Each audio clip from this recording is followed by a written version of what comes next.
So today's tip is just something for you to think about if you're one of these golfers who tends to get this right arm sort of pitched up a little bit high into this kind of position at the top of the backswing. Sometimes will cause the club to sort of look like it crosses the line, gets the left wrist a little more cupped than we'd want it to be.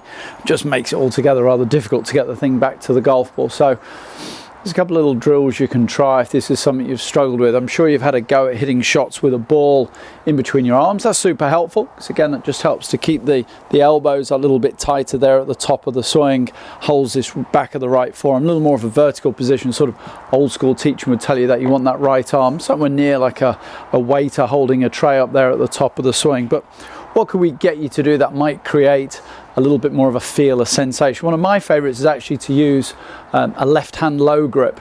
So just flip your hand around, rather like if you were sort of putting with the left hand lower than the right, and then just make some backswings, and you'll get a sensor as you go into that second half of the backswing, that left forearm just sort of finding itself sitting a bit more on top of that right arm. You can see that puts that right arm in that condition that we're really looking for. Now you've got at least a destination where you're trying to get to recreate that feel of the right arm at the top of the swing.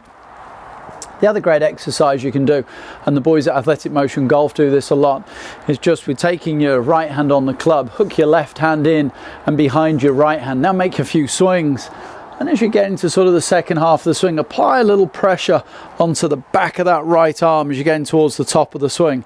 The sensation that you're really looking for as you're going into the second half of the swing is almost like you're beginning to lose some at arm wrestling. What you don't ever want to be doing here is to feel like you're winning at arm wrestling, okay? So you're trying to create that sensation second half of the swing, just like you're starting to lose somewhat a game of arm wrestling. And that's what this head drill does here, keeping the pressure against the back of that right arm and holding him in place. So again, we can get that sensation of that different look, stops that club shaft from crossing the line. And if you're hitting shots, you could always just jab a tee in the end of the grip and just hit some shots, make some little backswings, and just trying to feel there at the top of the backswing that the tee peg would be pointing more down towards the target line. Any of those is really going to help you. Great idea to get some stuff videoed. And again, if you want to do some work with me online, you can get hold of me via the Skillest app. Hope to see you soon.